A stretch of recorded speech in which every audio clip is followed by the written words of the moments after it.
वंदे भारत के सर पे चले। दिल्ली से वाराणसी,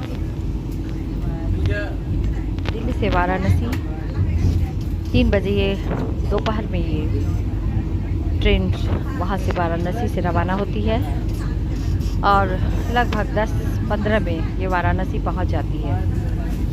अपने तेज़ रफ्तार और अपने सुव्यवस्थित बहुत ही सुंदर आतिथ्य के लिए वंदे भारत चर्चित है।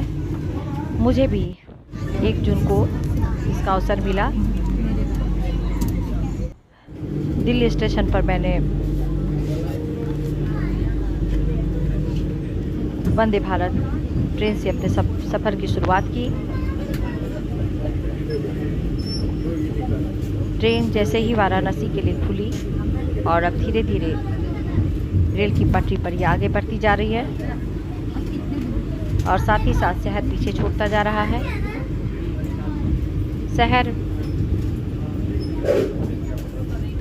तो महानगर है और जैसा कि हम जानते हैं कि ये भी कंक्रीट का ही शहर है, लेकिन हाँ, दिल्ली में कई क्षेत्र में काफ़ी पेड़ पौधे भी लगाए गए हैं और पेड़ भी अपने अस्तित्व में हैं, जो यहाँ आप इन दृश्यों में देख रहे हैं। अपनी रफ्तार पर पकड़ती हुई ट्रेन और ट्रेन की खिड़की से तेज़ी से छूटते जा रहे पेड़ अपनी हरियाली बिखेर रहे हैं, लेकिन शायद ये उत्तर भारत या महानगर के तापमान को नियंत्रित नहीं कर पा रहे हैं। तभी तो इन दिनों 45, 46, 47 डिग्री तापमान और ये यमुना नदी को हम पार कर रहे हैं।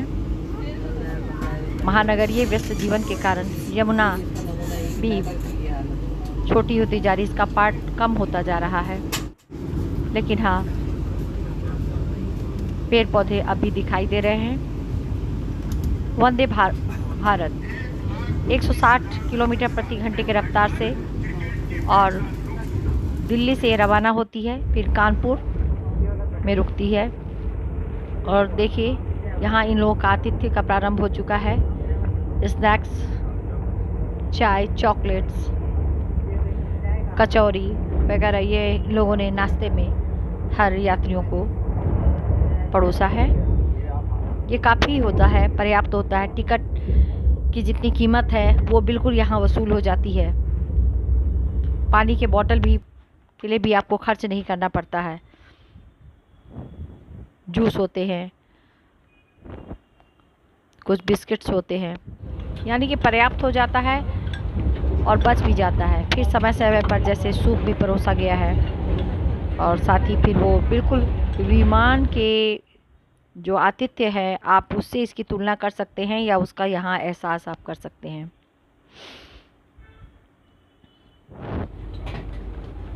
अब धीरे धीरे शाम हो रही है, बत्तियाँ जल रही हैं और अंदर आप मॉनिटर पर देख रहे हैं कि ट्रेन की रफ्तार, स्थान का नाम और जो दिशा निर्देश दिए जाते हैं उद्घोषणा के द्वारा। मौसम में बदलाव आ गया है, बादल छा गए हैं, जबकि अभी गर्मी बहुत ज़्यादा थी दिल्ली में, लेकिन आज की शाम मौसम में बदलाव आ गया है और अब वातानुकूलित कोच में हमें गर्मी का एहसास नहीं हो रहा है। और वंदे भारत की एक विशेषता है कि चेयर कार की तरह है और शीशे की बड़ी बड़ी खिड़कियाँ आपको बाहर के दृश्यों का भी अवलोकन करके आपको आनंद प्रदान करती है। और जैसे जैसे शाम होगी, अंधेरा छाएगा, तो फिर शायद बाहर के दृश्य न दिखाई दे, इसलिए मैं कोशिश कर रही हूँ कि शाम होने तक की चीज़ों को मैं आपसे साझा करूँ, दिखाऊँ। शहरी क्षेत्र छूट रहे हैं और हम ग्रामीण क्षेत्र से गुजर रहे हैं। हरियाली अब दिख रही है, पौधे, पेड़, छोटे छोटे घर अपने शहरों के हिसाब से तीव्र गति से लगातार ट्रेन आगे बढ़ रही है और हम दृश्यावलोकन भी कर रहे हैं। जैसा कि मैंने बताया, स्टॉपेज अधिक नहीं है, दिल्ली, उसके बाद कानपुर और फिर उसके बाद अंत में 10 बजे वाराणसी।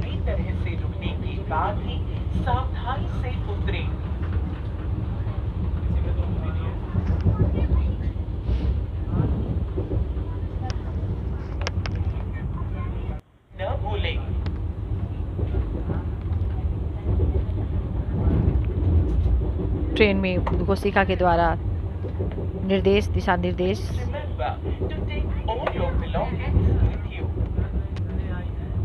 हिंदी और अंग्रेजी में। अब जैसा कि आप देख रहे हैं कि धीरे धीरे शाम गहराती जा रही है। यात्रा करने के लिए आपका धन्यवाद।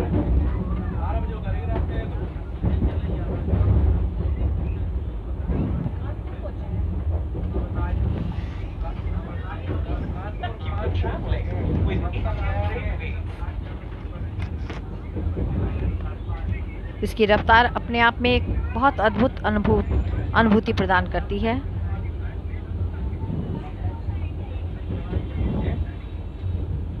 दिल्ली से वाराणसी मात्र 7 घंटे का सफ़र, समय की बहुत ही बचत। हाँ, उम्रदराज लोगों के लिए थोड़ी सी समस्या हो सकती है क्योंकि चेयर कार है कि बैठने में थोड़ी यात्रा बढ़ने के बाद उन्हें, लेकिन फिर भी इसमें सीट में ऐसी व्यवस्था की गई है कि आप सीट की पोजीशन को बदल सकते हैं और थोड़ा उसे आरामदायक बना सकते हैं। अब शाम गहराती जा रही है।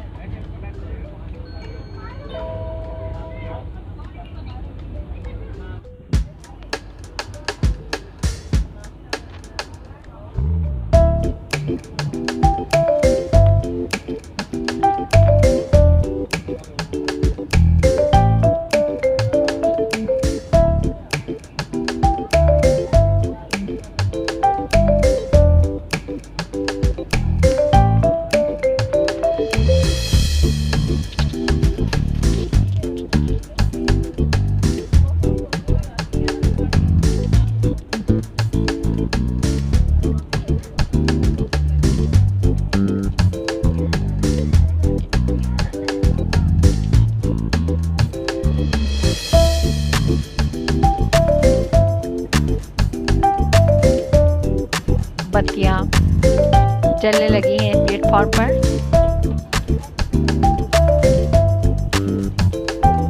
शाम का समय हो चुका है। सूर्य की रोशनी अब कम हो रही है और बत्तियों की रोशनी बढ़ रही है।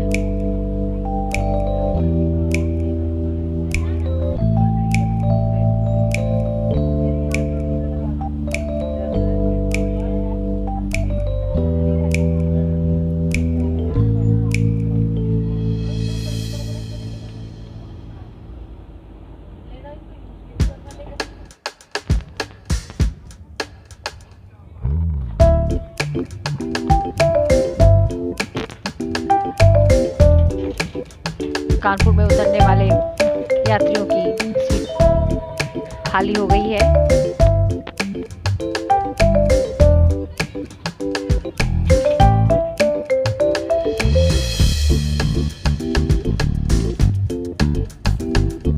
कानपुर से जब ये ट्रेन वाराणसी की ओर जाती है तो अपने आखिरी चरण में इसकी रफ्तार थोड़ी कम हो जाती है, यानी 125-126 किलोमीटर रफ्तार इसकी गति होती है।